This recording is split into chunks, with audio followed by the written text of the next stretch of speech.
de cruz se erigiu, dela ao dia fugiu, como emblema de vergonha e dor.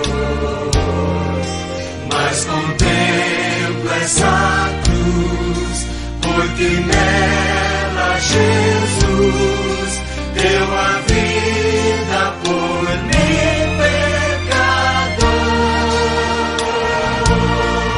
Sim, eu amo a mensagem da cruz, levo eu a vou proclamar, levarei eu também minha cruz, até por uma coroa trocar.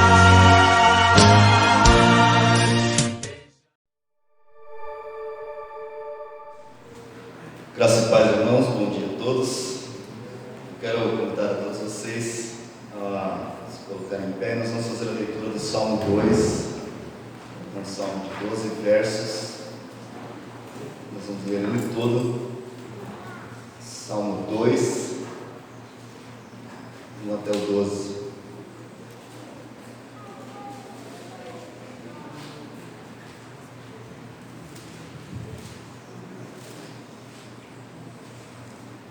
Fazer a leitura que diz assim: por que se amotinam as nações e os povos imaginam coisas vãs?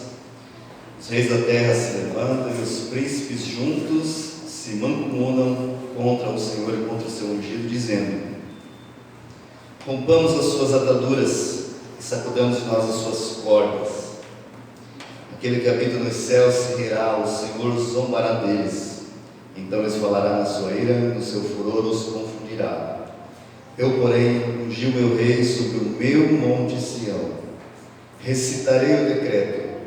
O Senhor me disse: tu és meu filho, eu hoje te gerei.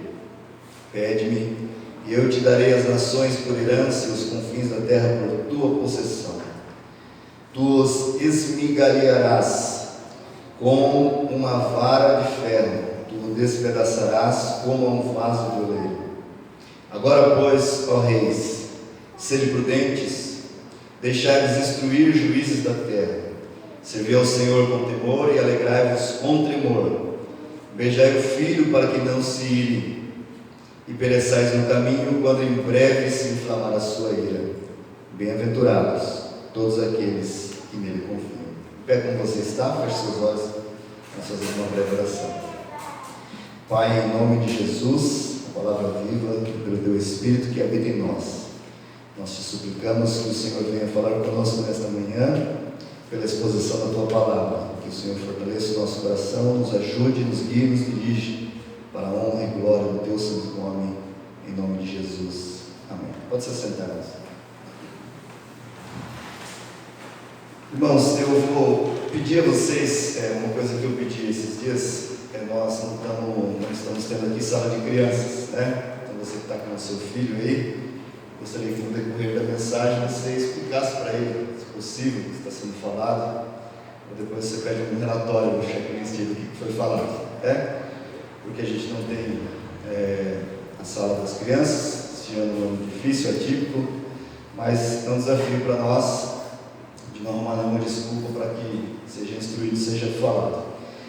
Muito bem, irmãos, eu vou falar hoje neste salmo sobre a esperança do reino de Cristo.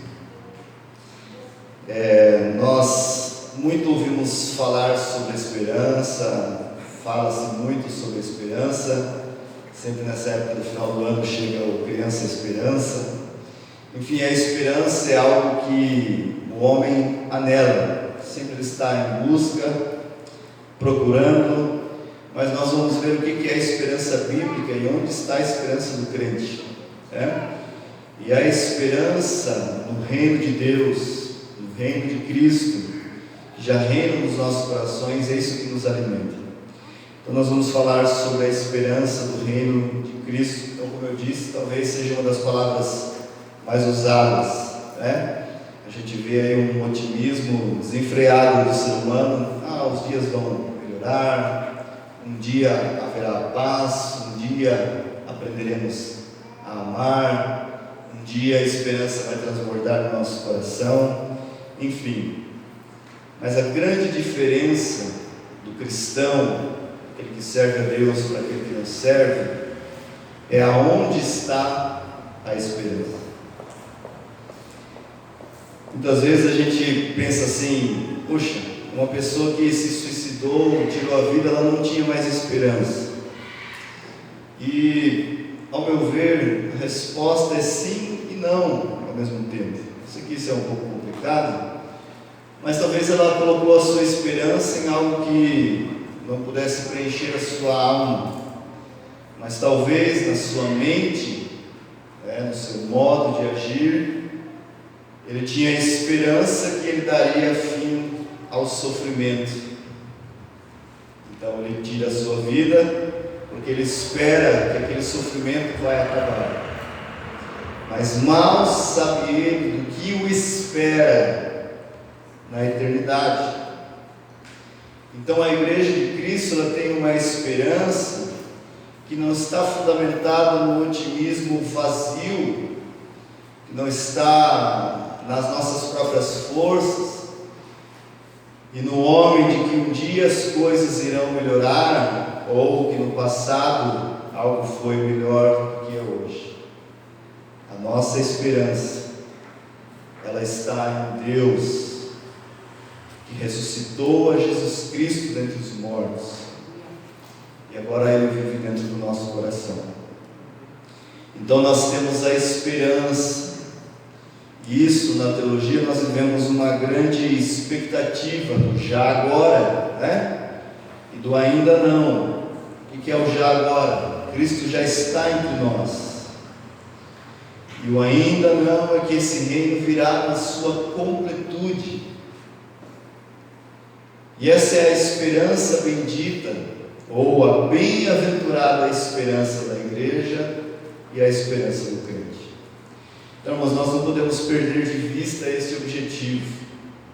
E a nossa esperança, ela tem que ser renovada todos os dias em Deus.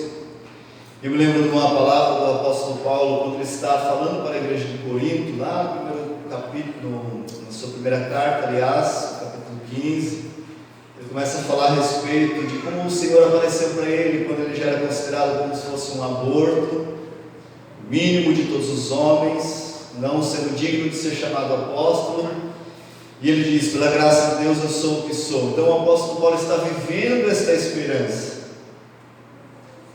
Mas ao mesmo tempo ele diz que se nós esperamos em Cristo somente nesta vida, eu gosto da expressão que diz: nós somos os mais miseráveis de todos os homens, ou em outra versão, os mais infelizes. O dicionário define esperança como uma crença emocional, a possibilidade de resultados positivos relacionados com eventos e circunstâncias da vida pessoal. A esperança requer uma certa perseverança, isto é, acreditar que algo é possível, mesmo quando há indicações do contrário. Essa é a definição na língua portuguesa para a palavra esperança. Nós não estamos aqui em uma aula de português, nada disso. Mas é interessante a gente notar como é definido dentro da nossa própria língua a palavra esperança. E isso acontece no meio em que nós vivemos, em que nós estamos inseridos. Uma crença emocional, você tem que acreditar no seu potencial, que é possível. Está no seu trabalho, na sua família, está dando tudo errado, tem a esperança de que você pode mudar e de que as coisas podem mudar. A gente vê isso. E isso tem um certo sentido, não estou aqui ignorando. Mas quando nós falamos da esperança bíblica, a esperança que o Novo Testamento nos dá, como toda a Bíblia, como toda a palavra de Deus, Antigo e Novo Testamento, é uma expectativa favorável e confiante. Tem a ver com o que não se vê e o futuro. Quando Paulo está escrevendo para a igreja de Roma, ele fala assim: olha, a esperança que se vê, ela não é esperança, porque se alguém está vendo, como vai esperar? A esperança bíblica descreve a antecipação feliz do que é bom. Olha que diferença isso, quando nós mergulhamos no significado bíblico da esperança. A esperança feliz. Lembra quando o Senhor Jesus disse: bem-aventurados são os pacificadores, os humildes de coração, porque eles verão a Deus? Essa é a verdadeira esperança. E nós não podemos reduzir de maneira simplista de que ser bem-aventurado é ser feliz. Ser bem-aventurado é estar em um estado abençoado, porque nós estamos em Cristo e todos aqueles que estão em Cristo são considerados os benditos do Senhor. É a antecipação feliz do que é bom. O significado mais frequente é de que Cristo nos gerou para uma viva esperança. Eu quero ler aqui rapidamente um versículo em Tito, capítulo 1, verso 2, onde está escrito assim, sobre uma bem-aventurada esperança. Olha só: em esperança da vida eterna, a qual Deus, que não pode prometer, prometeu antes dos tempos dos séculos. Então nós temos a esperança da vida eterna em Deus, que não pode mentir. Isso é uma impossibilidade para Deus. A base sobre a qual a esperança é fundamentada é Cristo em vós, a esperança da glória, Colossenses 1 e 27. O objeto no qual a esperança é estabelecida, onde Paulo disse para Timóteo: Cristo Jesus, a nossa esperança. Ou a esperança do Evangelho, ou seja, a esperança do cumprimento de todas as promessas apresentadas no Evangelho. Em Romanos 15:13 fala que Deus é o Deus da esperança, ou seja, Ele é o autor da esperança, e não apenas o sujeito. Irmãos, estou dando essa introdução sobre a definição bíblica da esperança, porque o salmo que nós lemos fala de um rei. E se nós servimos, isso não é uma pergunta que eu estou fazendo duvidando, mas é uma pergunta que nos conduz, nós servimos a um Deus que é o nosso rei, aí é que a nossa esperança tem que estar renovada, porque nós temos a esperança de um reino que jamais será abalado. A nossa esperança, como nós lemos aqui no Salmo 2, que fala de um rei messiânico, é uma esperança real. É uma esperança real não somente por ser real no sentido da realidade, de verdadeira, mas por vir da realeza divina. Olha como começa o texto do Salmo 2: porque se amotinam as nações e os povos, imaginam coisas vãs. Aqui nós vemos um preparar das nações lutando contra, ou querendo lutar contra o ungido do Senhor. Pedro, em sua primeira carta, bendiz a Deus, o Pai de nosso Senhor e Salvador Jesus Cristo, que segundo a sua grande misericórdia nos gerou de novo para uma viva esperança pela ressurreição de Jesus Cristo dentre os mortos. Nossa esperança renovada ao entender Deus, entender melhor Deus como um rei, que Ele reina de modo absoluto. Se você olhar no Salmo 93, nós já lemos aqui várias vezes em abertura de culto ou em pregações também, que o Senhor reina. O nosso Deus reina. E se Ele reina, novamente eu digo, isso não é uma pergunta duvidosa, mas uma pergunta para nos conduzir: se Ele reina, o que então nos preocupa? O que mina ou enfraquece a nossa esperança? No Salmo 93 diz que Ele reina.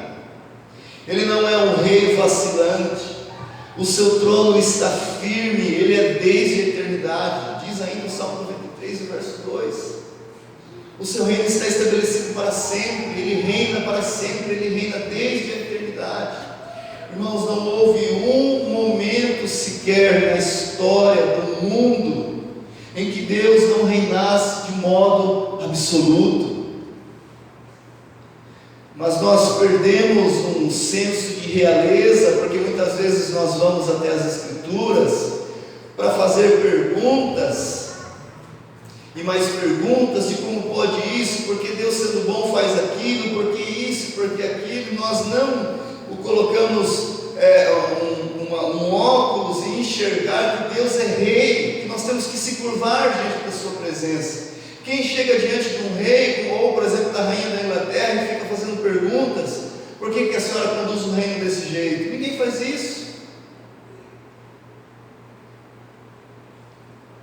Nós nos prostramos diante daquele que é o rei do universo, diante daquele que é o rei absoluto, sobre tudo e sobre todos, e por sua soberana graça, Ele decidiu não reinar apenas sobre o globo terrestre, não sobre o universo. Eu não sei você, irmãos, mas às vezes eu assisto uma imagem do espaço, um filme do espaço, eu fico de queixo caído ao contemplar tamanha grandeza, e aquilo é só o começo do infinito, porque o universo não tem fim, e Deus reina sobre cada centímetro quadrado de todo este universo.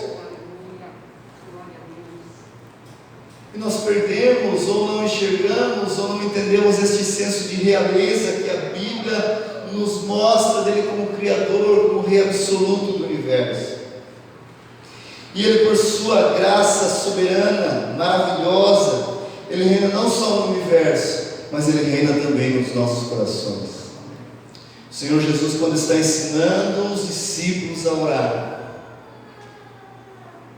Ele começa a expressão da oração dizendo: venha o teu reino. Que o nome de Deus seja santificado e que o reino venha. Em uma outra ocasião, Jesus estava acalmando o ânimo dos discípulos. E eu acho muito curioso, interessante, que sempre quando os discípulos, que muito se assemelha muitas vezes às minhas atitudes, né? Muitas vezes a gente ouve as pessoas criticando: os discípulos foram incrédulos, não acreditaram na palavra de Jesus, se tivesse fé tinha andado sobre as águas. Não, eu vejo só o outro lado da coisa. Eu me vejo em Pedro afundando, eu me vejo nos discípulos duvidando.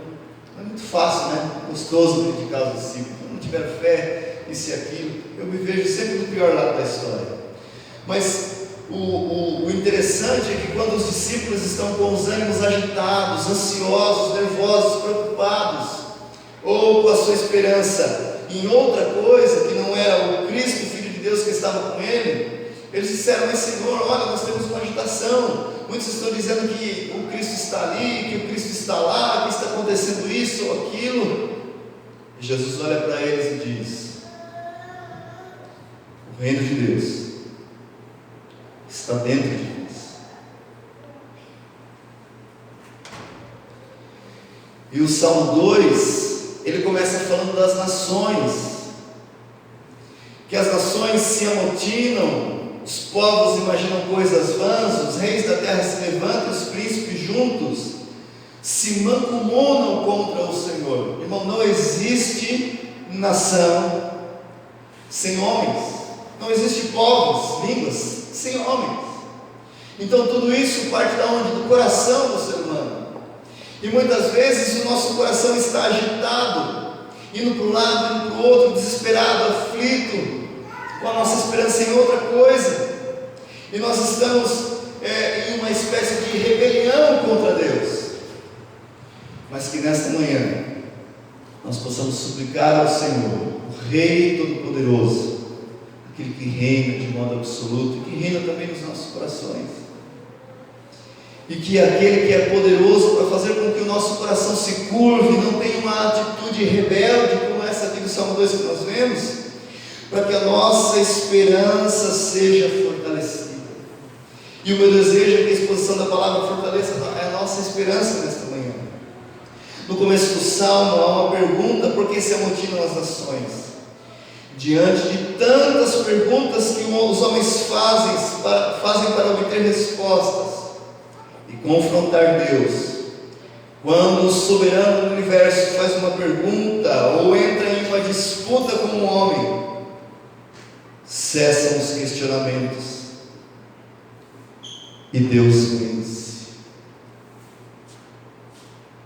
Você já parou para imaginarmos que a história não está à mercê do tempo? Que a história não está ao léu? Que a história não está caminhando à toa? Que tudo que acontece é apenas um mero acidente, assim como o princípio do mundo, que foi uma explosão, ou as coisas que acontecem é apenas uma obra do acaso? Deus está reinando. Deus nunca deixou de governar este universo. É lógico que dentro da nossa limitação nós não conseguimos entender porque tanta coisa má, ruim acontece, sendo que Deus é bom, amor, todo-poderoso, Rei, e tudo isso acontece. Mas diante de uma realeza tão poderosa, absoluta, inescrutável, o nosso intelecto tem que se curvar diante do Senhor. Deus vence, nós servimos a um Cristo vencedor. E eu quero fazer uso de um texto em Apocalipse capítulo 17, verso 14, que diz assim: estes combaterão contra o Cordeiro, e o Cordeiro os vencerá, porque é o Senhor dos senhores e o Rei dos reis. Vencerão os que estão com Ele, chamados eleitos e fiéis. Irmãos, aqui nós vemos que há um escolhido do Senhor. Alguns historiadores bíblicos pensam ou entenderam que isso era um salmo da coroação, né? Então, qualquer rei de Israel que fosse ser coroado, era recitado este salmo, e o rei que agora deveria governar de acordo com a ordem de Deus, era recitado esse salmo para ele, e ele se apropriava de uma promessa do Senhor da aliança para o seu povo. Mas se nós olharmos aqui com um olhar um pouquinho mais apurado, nós vamos ver que isso aqui é uma aliança de Deus com Davi. E na aliança de Deus com Davi, Deus promete trazer o Messias, aquele que seria o Salvador da humanidade. Então nós vemos aqui a rebelião dos homens que querem romper as suas ataduras e sacudir as suas cordas, ou o domínio de um rei que subjuga os seus inimigos ou as suas nações. Aquele que habita nos céus se rirá, o Senhor zombará deles. Mesmo assim, os homens continuam em rebelião. O Salmo 2 enfatiza 4 temas principais derivados da aliança de Deus com Davi. Primeiro, o reinado do Senhor Deus sobre todas as nações. O segundo, o local do seu governo no Monte Sião e em Jerusalém. O terceiro, o estabelecimento permanente da dinastia, ou seja, dos seus familiares, da dinastia de Davi. E o quarto, nós temos aqui a fusão do trono do Senhor com Davi, do trono de Davi. Então lhes falará na sua ira e no seu furor os confundirá. Então, irmãos, aqui neste salmo, nós vemos que o reino de Davi, ele está unido ou fundido como um ouro em uma determinada peça, só para ilustrar para que você entenda. E o reino de Davi passa a ser o reino de Deus. Deus está governando agora sobre o trono de Davi. Em algumas passagens da Bíblia, o reino de Davi é comparado ao reino de Deus. Mas Davi, quando se dirige ao Senhor e ora ao Senhor, ele diz: teu é o reino. Então este salmo, conhecido como Salmo do Reino, é conhecido também como o Salmo do Messias. Ou seja, já está apontando para Cristo, já está apontando para o Senhor. Deus está no céu, entronizado no céu. O Senhor zomba primeiro e então nos aterroriza em sua ira. Para os que estão em Cristo, não existe mais a face irada de Deus, mas existe a face amorosa do Todo-Poderoso. Certamente ou claramente passagens assim nos Salmos referem-se ao céu como um lugar de entronização do Senhor. No Salmo 2, o salmista declara que o Senhor habita nos céus. Observe o verso 4: aquele que habita nos céus se rirá, o Senhor zombará deles. Irmãos, eu fico às vezes vendo toda essa agitação política de quem será o presidente americano, quem ganhou, quem não ganhou, se teve fraude, se não teve. 2022 já logo chega, e no Brasil nós teremos uma agitação grande. As nações estão hoje com medo da China, que cada vez mais cresce e se avoluma o seu poder. Mas mal sabem eles que a semelhança de Babel, lembra lá da Torre de Babel, os homens querendo construir uma torre cujo topo tocasse os céus para fugir da ira divina através do dilúvio, que Deus está contemplando o coração de cada um dos homens. O Senhor está olhando a atitude de cada um, está zombando, está rindo, porque é chegado o seu momento de julgar. Ele está nos céus. Irmãos, e como é maravilhoso saber que Deus está nos céus governando sobre tudo e sobre todos. Mas aquele que habita nos céus disse através do profeta Isaías que ele está nos céus, mas ele habita com o contrito e com o quebrantado de coração. Então, irmãos, o reino de Deus não é um reino distante. O reino de Deus não é um rei, não tem um rei inacessível, onde ele só mostra a sua face irada e ninguém pode se aproximar dele. O reino de Deus é onde está a nossa esperança, a nossa bem-aventurada esperança, a nossa esperança favorável e confiante. Ela é de um rei humilde, que está à destra de Deus, a pessoa de Jesus Cristo, o nosso sacerdote, o nosso rei, e está pronto para ouvir as nossas orações. Irmãos, um tempo pandêmico como o que nós estamos vivendo, nós não podemos olhar assim, o povo está sem esperança, nós temos que renovar a nossa esperança, porque nós temos um tempo assim como este, nós teremos outros tempos. Os tempos estão em nossas mãos? Não estão.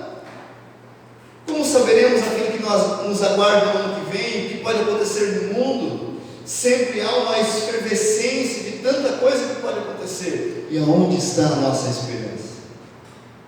E se a nossa esperança está enfraquecida, Deus é poderoso por meio de Jesus Cristo para renovar a nossa esperança nesta manhã. No verso 5, então lhes falará na sua ira, no seu furor os confundirá. Aqueles que confiam no Senhor podem descansar no fato de que Ele é justo e de maneira sábia, correta e santa julgará o pecado e toda a injustiça. Irmãos, aqui Davi está falando deste reino, esse reino agora que está fundido. Quando você lê atentamente o Salmo 2, parece que o reino de Deus é o reino de Davi. Deus está governando agora através de Davi. Mas nós sabemos que no Novo Testamento é falado que tudo aquilo que foi profetizado a respeito do Messias foi falado pelo Espírito de Cristo. E aqui nós vemos que Cristo começa a aparecer como o rei sobre aquele que virá. Isso vai ecoar de forma muito bela e maravilhosa no Novo Testamento. Então ele governa, ele é justo de maneira sábia, correta, santa, e julgará o pecado e toda a justiça. Irmãos, um homem chamado Richard Niebuhr, ele disse assim: um Deus sem ira trouxe homens sem pecado ao reino sem julgamento, por meio das ministrações de um Cristo sem uma cruz. É isso que uma teologia apartada do sacrifício de Cristo faz com as pessoas. Traz um Deus sem ira, homens sem pecado, a um reino sem julgamento, por meio das ministrações de um Cristo sem uma cruz. Irmãos, e o rei a quem nós servimos é um rei que se submeteu a uma cruz. Nunca se esqueça disso. Este rei se submeteu a uma cruz para perdoar os pecados dos homens e também para condenar os pecados dos homens.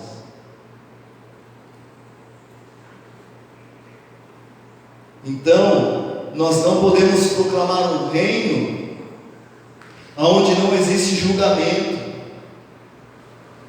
onde não existe um Cristo sem uma cruz, e onde as pessoas podem viver do jeito que elas querem. O Salmo 2 está ecoando para que todos os homens, os reis da terra, se prostrem diante do rei. Irmãos, tem um livro chamado A Bíblia no Brasil Império, e conta-se uma história que Dom Pedro II, ele foi ouvir Moody pregar em Nova York. E quando Moody estava pregando e soube da presença do imperador brasileiro naquela cidade, Moody não se acovardou, muito pelo contrário, ele se disse: todo homem, até mesmo um imperador, tem que se curvar diante da majestade divina. E conta-se a história que Dom Pedro II, imperador brasileiro, sua majestade, balançava a cabeça e concordava, porque diante dele todos têm que se render, se prostrar. No verso 6, o trono do Messias é efetivamente fundido com o trono do Senhor. O Messias aqui é o ungido, o escolhido, que no caso é Davi, mas nós vemos os seus ecos na pessoa do Senhor Jesus Cristo. O mais extraordinário é que o cronista, isso nós estamos falando do primeiro livro das Crônicas, associa o reino de Davi ao reinado de Deus. Primeiro livro das Crônicas, no capítulo 17 e o verso 14, conta isso. Eu vou ler para você aqui rapidinho. Olha o que diz: mas confirmarei na minha casa o meu reino para sempre, e o seu trono será firme para sempre. Quando Davi faz uma oração, exaltando a Deus por toda a sua magnificência, ele diz: teu é o reino. Então, através do reinado de Davi, Deus está manifestando a sua glória, que Ele é rei absoluto. Eu, porém, ungi o meu rei sobre o meu monte Sião. Os montes são os símbolos da continuação eterna. Você já leu lá no Salmo 90, onde diz assim: de eternidade a eternidade tu és Deus, antes que os montes se formassem. Aqui está mostrando a soberania de Deus sobre toda a natureza, como as coisas mais antigas e criadas, onde Deus já reina absoluto. Mostra o poder do Criador sobre a criação. Quem nunca se parou para admirar a grandeza da natureza? Quando você vai fazer uma viagem, quando você vê o pôr do sol, ou até mesmo quando você vê um vídeo sobre as mais altas montanhas do Nepal, Pico Everest, todos nós ficamos boquiabertos. E o Senhor reina absoluto. O Senhor reina nas montanhas, o Senhor reina no canto do mais simples pássaro, dentro do seu quintal. A natureza toda está louvando ao Senhor. Recitarei o decreto: tu és meu filho, hoje te gerei. É como se essa voz ecoasse por meio de um imenso megafone a respeito da realeza e senhorio de Cristo, onde não podemos deixar de ver as suas palavras sendo registradas no Novo Testamento. Irmãos, Hebreus capítulo 1, nós vamos ver a magnitude, a realeza de Cristo, e há um cumprimento de tudo isso que diz no Salmo 1, Salmo 2, aliás. Veja só: porque a qual dos anjos disse jamais: tu és meu filho, hoje eu te gerei. Irmãos, Deus, na sua infinita grandeza e excelência e perfeição, sempre teve milhares de anjos ao seu redor, cantando: santo, santo, santo é o Senhor, toda a terra está cheia da sua glória. Mas em nenhum deles Deus olhou e disse: tu és meu filho, hoje te gerei. Deus se fez homem, se fez carne, e outra vez: eu lhe serei por pai e ele me será por filho. Isso fala do reinado de Cristo na sua extensão. Veja só, Hebreus 1, do 7 até o 9, quanto aos anjos diz: o que seus anjos faz ventos, e de seus ministros ou servos labaredas de fogo. Mas do Filho, ó Deus, o teu trono subsiste pelos séculos dos séculos. Cetro de equidade é o cetro do teu reino. Se você olhar a história da rainha Esther, Esther arrisca a sua vida para estar diante do rei. Não era qualquer um que podia se aproximar, e não era qualquer um que podia alcançar o favor do rei. E quando ela chega, é estendido para ela o cetro do favor do rei. A realeza do rei da Pérsia, ali com Esther, não se compara à grandeza e à infinitude do reino de Deus. O seu cetro é um cetro de justiça. E quando a Bíblia está falando de um cetro, ela está usando a mesma linguagem, a mesma coisa para o cajado do pastor. Então o reino de Deus é um reino glorioso, é o reino de Cristo, e nós podemos nos aproximar diante dele, deste rei, deste nosso pastor, e ser guiados e conduzidos pelo Senhor. E eu quero que você pense e medite com você mesmo, não precisa me responder o quanto você tem se submetido ao reinado de Cristo, o quanto você tem se submetido a Cristo como seu pastor, para que Ele te guie. Irmãos, muitas vezes nós olhamos para algumas pessoas e achamos a maior loucura. Esse irmão fala que tudo vai orar, e vai tomar uma decisão, vai orar, mas é assim que tem que ser. E quanto nós estamos perto diante do nosso rei? Ou será que o nosso coração toma lugar de nós mesmos ser o rei da nossa vida e tomar todas as nossas decisões de acordo com aquilo que nós pensamos, nós achamos que é aquilo que é certo, e não nos curvamos diante do Rei dos Reis e do Senhor dos Senhores? Este rei glorioso é aquele que veio humilde e serviu os homens, foi maltratado, zombado, crucificado, mas ressuscitou em triunfo e voltará para julgar. E vemos isso no julgamento do Messias. Pede-me e eu darei as nações por herança e os confins da terra por tua possessão. Irmãos, esse mesmo versículo, esse mesmo texto, de modo muito maravilhoso e providencial, ele é transportado para o Salmo 22, que também é o Salmo do Messias. Deus meu, por que me desamparaste? E o Messias que é moído, crucificado, triturado pelas nossas iniquidades, aquele que foi pendurado numa cruz para perdoar os nossos pecados, é aquele que se assentará em um trono para julgar, e todas as nações terão que o reverenciar, porque ele vem. Sabe, mas eu já vi pessoas lendo assim: eu não gosto de ler o livro do Apocalipse porque me dá medo. Deve nos causar temor. Mas você já parou para pensar que você estará debaixo da tutela deste rei, e tudo isso que vai acontecer não vai te atingir, porque você estará guardado à sombra do Onipotente, você estará sobre as asas do Altíssimo, e nada disso irá te alcançar.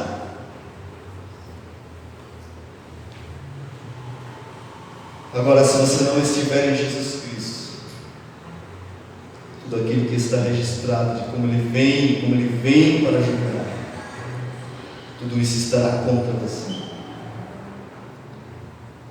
O Cordeiro todo amoroso e todo poderoso vem para executar a sua ira. Irmãos, como é difícil falar isso.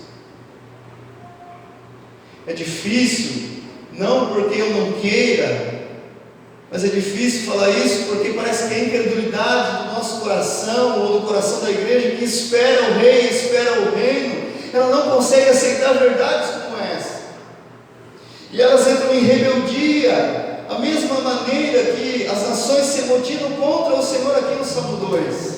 Não, isso não é possível, um Deus de amor não vai fazer isso.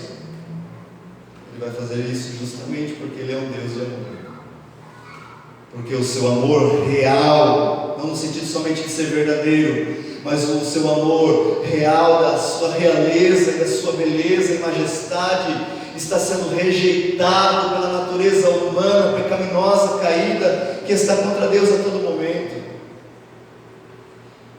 Pede-me e eu darei as nações por herança até os confins da terra, por tua possessão. Tu os esmigalharás como uma vara de ferro. A versão da Almeida 21, ela vai trazer uma variante como duas regerás. Então, qual que é a variante dessa palavra? Primeiro, as nações precisarão ser o quê? Quebrantadas. Precisam ser submetidas ao reino de Cristo, para que então possam ser regidas. Olha só no Apocalipse, no capítulo 2, os versos 26 e 27. Acompanhe comigo, por gentileza.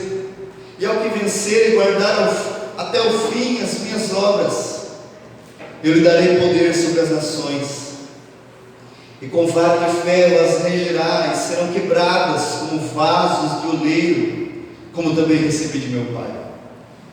Irmãos, isso aqui é o eco da palavra divina do Salmo 2. Cristo está tratando com a sua igreja. Cristo nos dá o privilégio de dividir o seu reino conosco. Ele já reina absolutamente dentro dos nossos corações. Isso não nos traz esperança? Isso não renova a nossa esperança?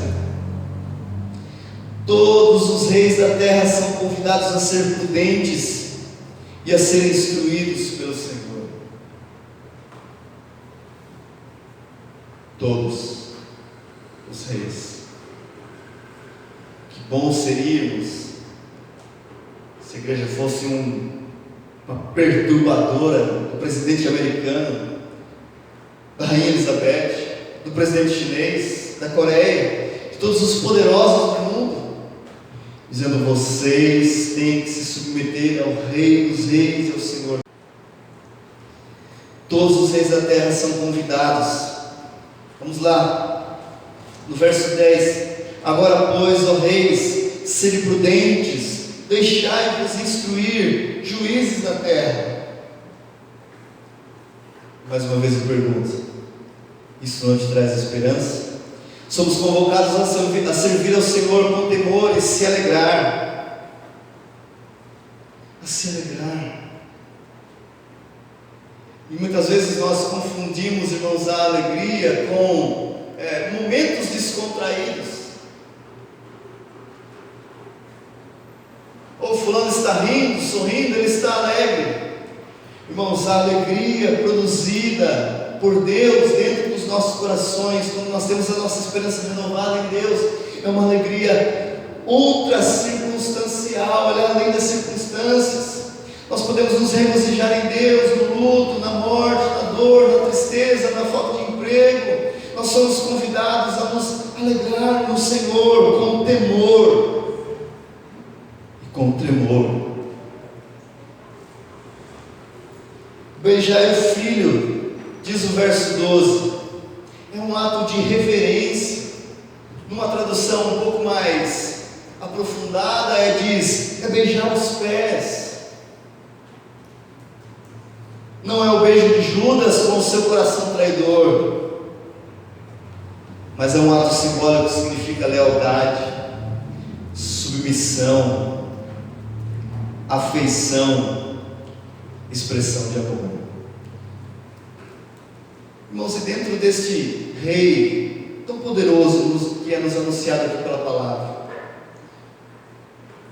nós somos convocados a nos submeter a ele de modo leal, com afetos, expressões de amor.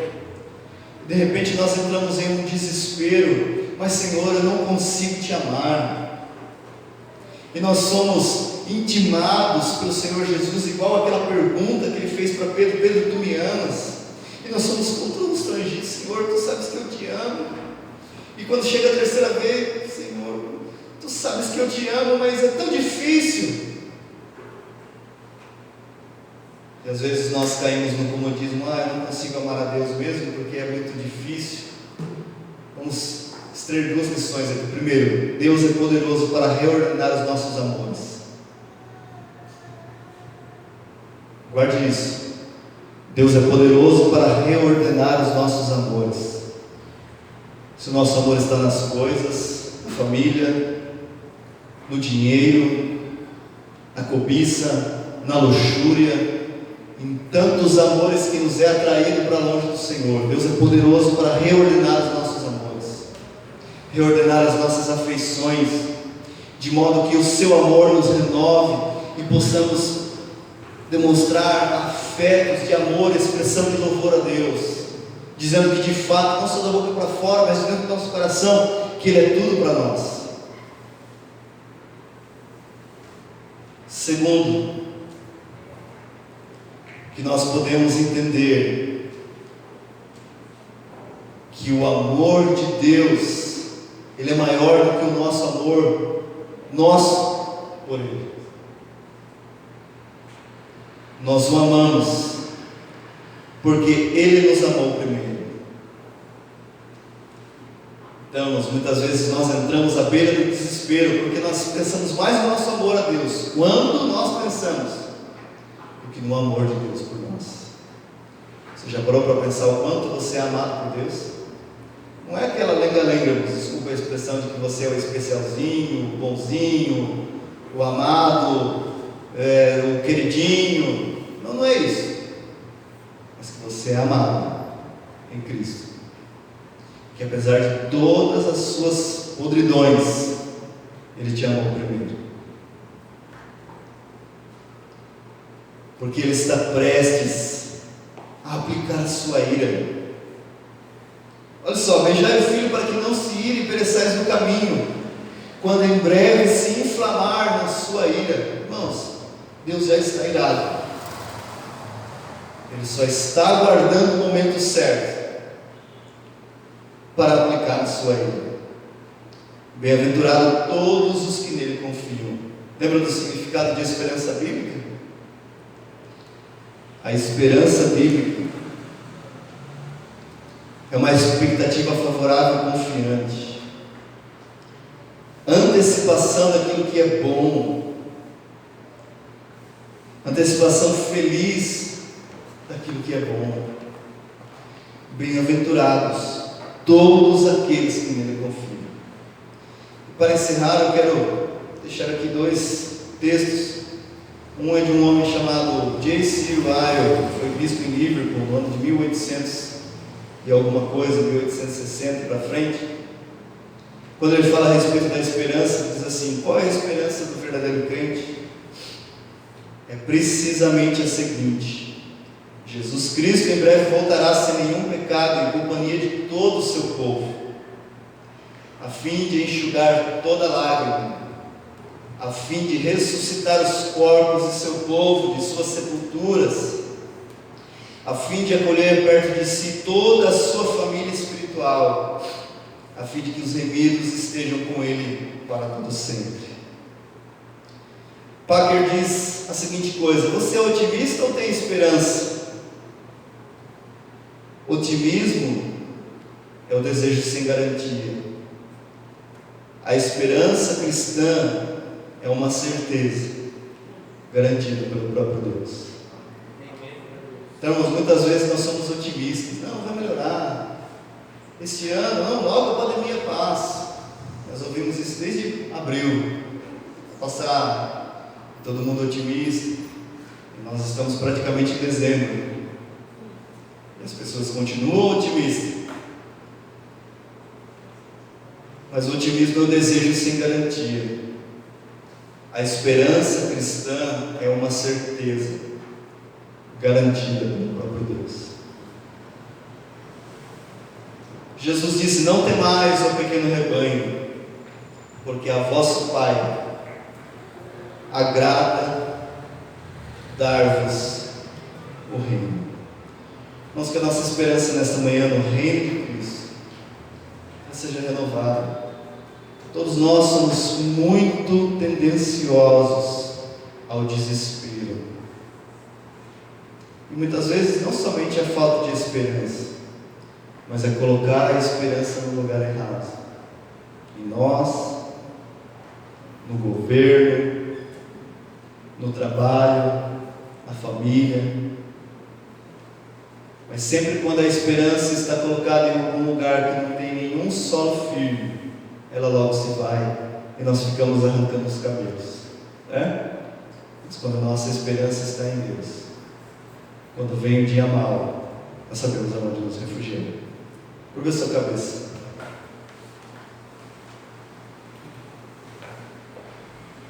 E eu quero convidar você, não somente a orar direto, mas deguste um pouco desta palavra que você ouviu. Fale com o Senhor.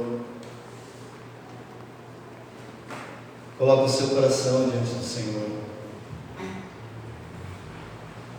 Sabe, irmãos, muitas vezes nós pensamos assim: eu preciso confessar os meus pecados. Pequei nisso, pequei naquilo, pequei naquilo outro. Mas nós esquecemos de pedir perdão ao Senhor pelo nosso pecado de incredulidade. Nós servimos um Rei tão poderoso, que reina sobre as nações, sobre o universo, sobre o nosso coração, e como incrédulos nós nos achamos. E isso é um pecado que nós temos que lutar todos os dias.